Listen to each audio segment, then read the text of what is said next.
Hello. अ, ये वाला जो लेक्चर है हमारा उसके चारवाक दर्शन के कंटिन्यूशन में ही है और उसके मेटाफिजिक्स को ही हम फर्दर परस्यू कर रहे हैं। और इस पे आपका काफ़ी और बड़ा क्वेश्चन आता है, तो आप सारे इसको पॉइंट्स आपको इंक्लूड करने हैं इसमें। इससे पहले वाले लेक्चर में हमने इसके संसार संबंधी विचार डिस्कस करा था, आत्मा संबंधी विचार डिस्कस करा था।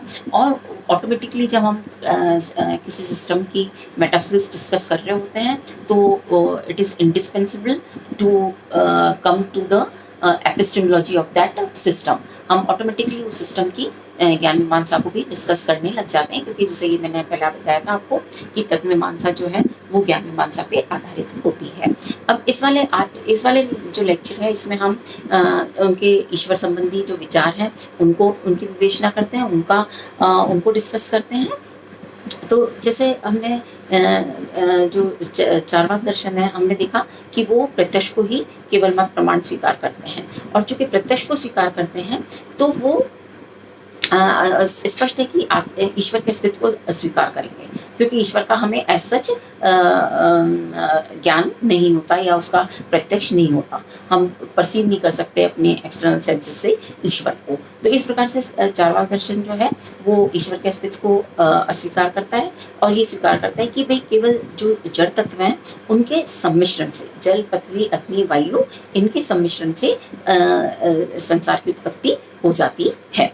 अब ये माना जाता है कि भाई जनरली जो और सिस्टम्स हैं, या हम वैसे भी सामान्य अपने उसमें देखें तो हम ईश्वर को किस प्रकार से स्वीकार करते हैं। तो ईश्वर के अस्तित्व पे हम जनरली जो उसके अस्तित्व को सिद्ध किया जाता है, एक संसार के रचयिता के रूप में उसको स्वीकार करा सकते हैं ईश्वर को, कि हम ईश्वर के कॉन्सेप्ट पे पहुंचते कहते हैं as the creator of this world, as the रचयिता ऑफ दिस वर्ल्ड। इस संसार के रचयिता के रूप में हम ईश्वर की सत्ता को स्थापित करते हैं। लेकिन चारवाक जो है वो ये कहते हैं भाई वो तो उन्हीं तत्व को स्वीकार कर रहे हैं जिनका प्रत्यक्ष हो सकता है, ईश्वर का प्रत्यक्ष नहीं रहा, इसलिए हम इस संसार के रचयिता के रूप में ईश्वर को स्वीकार नहीं करते हैं।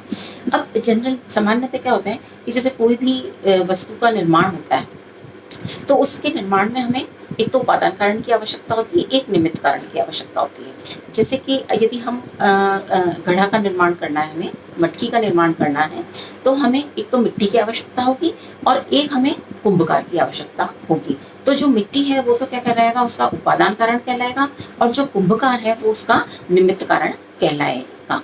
ठीक है। तो अब यहाँ संसार के रेफरेंस में देखें तो उपादान कारण तो जल पृथ्वी अग्नि वायु हो गए, है ना।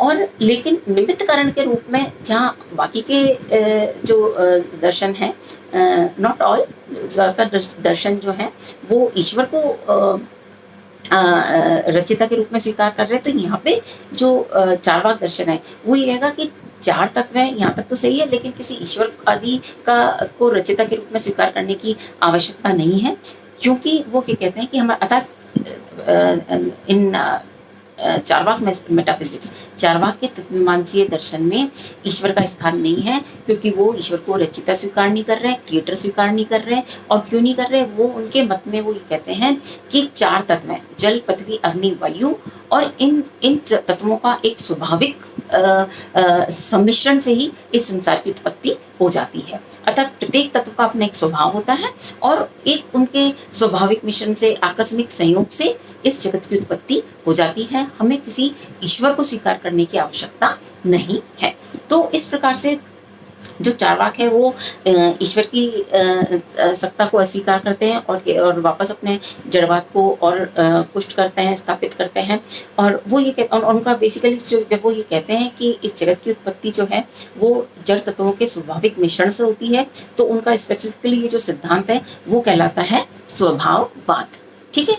और वो आगे इसमें ये भी ऐड करते हैं कि इस संसार की उत्पत्ति में कोई मतलब कोई प्रयोजन नहीं है, इस संसार का कोई प्रयोजन नहीं है ना। तो इसको भी उनका ये यदृच्छवाद कहलाता है। ये जो सिद्धांत है उनका वो यदृच्छवाद कहलाता है। और ये उनका ये स्वीकार करना कि संसार की उत्पत्ति जड़ तत्वों के आकस्मिक संयोग से होती है, ये तो कहलाता है स्वभाववाद।